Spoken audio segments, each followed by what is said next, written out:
El hecho de que pensemos que a medida que envejecemos tenemos menos que ofrecer es cruel con las personas que envejecen, pero también con nosotros mismos. Las sociedades intergeneracionales, las nuevas sociedades longevas, traen consigo muchísimos beneficios que no estamos teniendo en cuenta. Partimos de una concepción de la sociedad que en realidad es la que es antigua, es decir, tenemos estructurada una concepción de la sociedad que responde, si acaso, al principio del siglo XX y estamos en el siglo XXI. La sociedad ha cambiado mucho. No hemos sido capaces de ir adaptando nuestras instituciones a ese cambio poblacional. El hecho de que pensemos que a medida que envejecemos tenemos menos que ofrecer es cruel con las personas que envejecen, pero también con nosotros mismos, porque cuando estamos asumiendo que las personas envejecidas, viejas, mayores, tienen menos que ofrecer, estamos asumiendo que cuando nosotros lleguemos a esa edad tampoco vamos a poder ofrecer todo eso que a día de hoy sí podemos.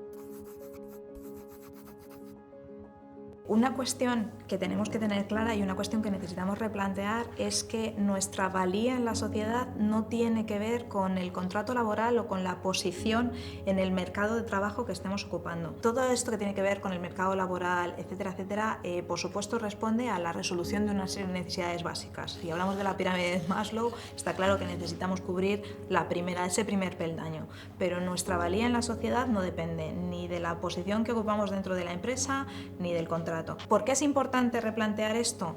Porque esto nos ayuda a concebir la vejez de una manera totalmente diferente. Hasta ahora, la entrada en la vejez se ha concebido como una especie de etapa vacía de significado. De hecho, decía Kardec que no teníamos una socialización para la vejez, no nos preparan para la vejez, porque se supone que una vez que dejamos de tener un contrato laboral ya no somos útiles, entonces ya no hace falta pensar en qué papel tenemos dentro de la sociedad.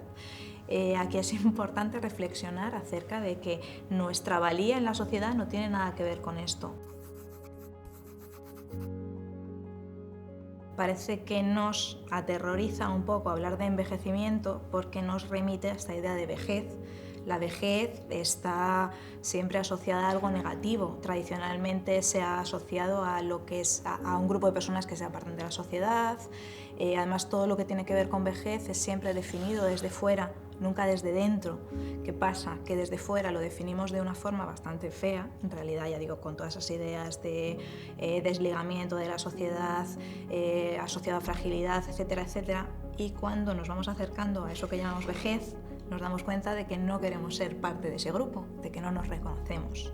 Es esto lo que hace que saltemos un poquito a la palabra longevidad, que en realidad no significa tanto, no nos dice tanto, pero parece que nos suena mucho mejor. Seguimos teniendo esa asociación errónea, en realidad, entre vejez y envejecimiento y algo negativo. Y al final, algo que planteo es que el envejecimiento es lo más positivo que nos puede pasar, lo mejor que nos puede pasar, porque lo contrario es morirse. Entonces, en ese sentido, mejor envejecer. Pasa que es curioso, ¿no? Queremos envejecer, pero no queremos ser viejos. Nos da miedo envejecer, nos da miedo mirarnos en el espejo, no reconocernos como la persona que éramos. Todo esto tiene que ver con una idealización de la juventud, de una juventud muy determinada. Y aquí se da una paradoja. Somos una sociedad que idealiza la juventud, que en muchos casos maltrata a sus jóvenes, o por lo menos no responde a las necesidades que tienen a día de hoy, y que ha marcado la vejez como el fin de un montón de cosas. Y en realidad el proceso de envejecer es un proceso de maduración propio. Estamos asumiendo que edad es igual a lo que antes era clase social, y esto no es cierto. O sea, hay una serie de desigualdades que atraviesan, que serán las que tenemos que trabajar, pero nunca desde el enfoque de la edad, porque entonces estamos dando lugar a una serie de enfrentamientos que no tienen una base real y que además contaminan esas relaciones. Somos una sociedad terriblemente edadista. Somos una sociedad que exalza a la juventud, pero no a los jóvenes, lo cual no deja de ser llamativo. somos una sociedad que tiene un imaginario de cómo debemos ser todos y de cómo debemos comportarnos a determinadas edades. Somos una sociedad que expulsa a sus efectivos, por productivos que sean, del mercado laboral a edades en realidad muy tempranas. Podemos hablar de las prejubilaciones masivas, pero podríamos hablar de muchas otras cuestiones. Y hablamos de una sociedad que es tan tremendamente edadista que hemos interiorizado ese edadismo y somos edadistas con nosotros mismos. Es decir, tenemos la idea de que a determinadas edades hay cosas que ya no podemos hacer, que no nos podemos vestir de determinada manera, que no puedes aprender algo nuevo cuando has cumplido 40 años. Pero además, este autoedadismo que volcamos hacia afuera hace que nos resulte mucho más difícil relacionarnos con personas de otras generaciones, de otras edades, con la pérdida que eso supone.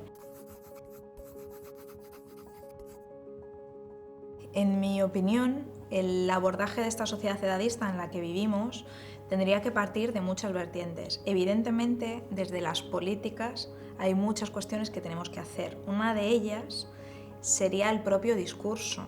Algunos comentarios como nuestros mayores, ¿no? Los mayores no son nuestros, bastante tienen con ser suyos. ¿Qué es esto de apropiarnos de personas de una determinada edad?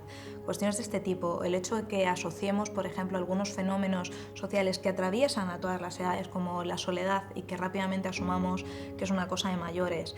El que hagamos oferta que segrega en origen, es decir, estamos asumiendo que hay una serie de películas que son para jóvenes, hay una serie de películas que son para mayores. La longevidad siempre ha sido la situación de los privilegiados. Estamos en un momento histórico y social en el que se ha democratizado la entrada en la vejez. Es decir, personas de diferentes estratos sociales pueden tener una esperanza de vida alta y pueden tener la expectativa de tener una buena vida en la vejez.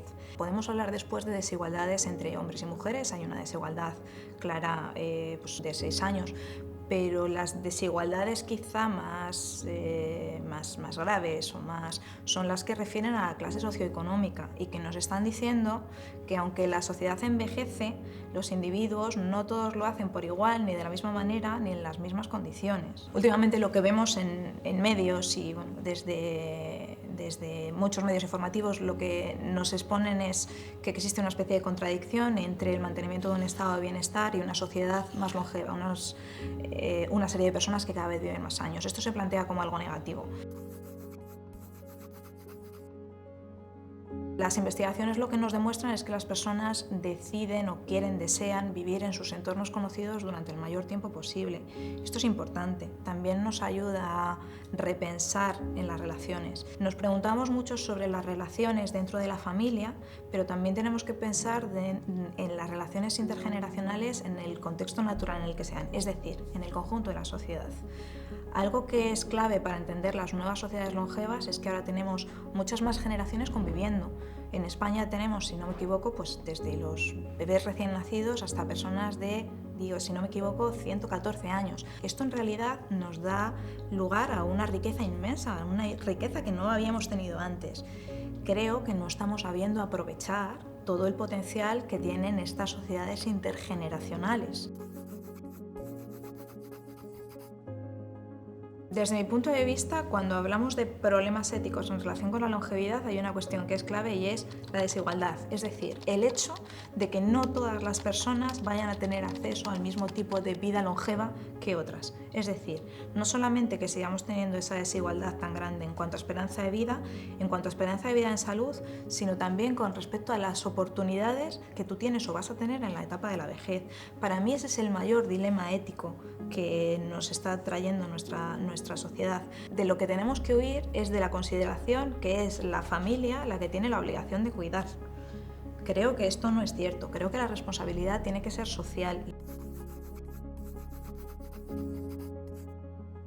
Utilizamos conceptos como envejecimiento activo, ahora mismo empezamos a hablar de envejecimiento saludable y en realidad es siempre para huir de esa visión edadista que tenemos, que vejez es igual a inmovilismo, desintegración social, etcétera, etcétera. A veces planteamos estas cuestiones relacionadas con el envejecimiento activo y lo que hacemos es desarrollar actividades un tanto paliativas, es decir, primero expulsamos a esa persona de la integración en la sociedad, le estamos diciendo que a esta edad es obligatoria jubilarte Y estoy pensando en personas que me contaban en entrevistas que sí que deseaban seguir trabajando, a lo mejor ligados al trabajo de otra manera, etcétera, etcétera, ¿no? Pero de alguna manera es como que les estamos diciendo a las personas que se aparten y después les estamos diciendo, apártate, pero mientras te apartas tienes que desarrollar esta serie de actividades para que yo como sociedad, así como abstracto sociedad, no me sienta mal con respecto a esa segregación etaria que acabo de hacer. Esto es un sinsentido. Necesitamos que las personas estén integradas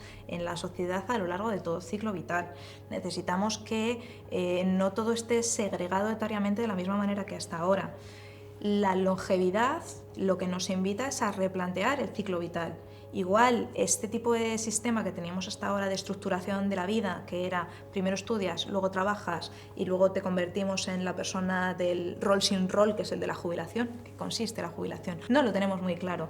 Igual tenemos que replantear ese sistema y ver que bueno, pues podemos volver a estudiar, por ejemplo, a edades mucho más tardías, no solamente en esto de la recualificación, sino no siempre orientado al mercado laboral, sino también a la formación interna, es decir, a que tengamos vidas también un poco más ricas. Si conseguimos que nuestras vidas sean mucho más ricas, no solo enfocadas al mercado laboral, sino que sean mucho más ricas a lo largo de toda nuestra vida, vamos a tener ese, digamos, envejecimiento activo de forma natural, porque no vamos a necesitar denominarlo así. Es decir, envejecimiento activo lo que nos alude es a una especie de reenganche de esa persona en la sociedad.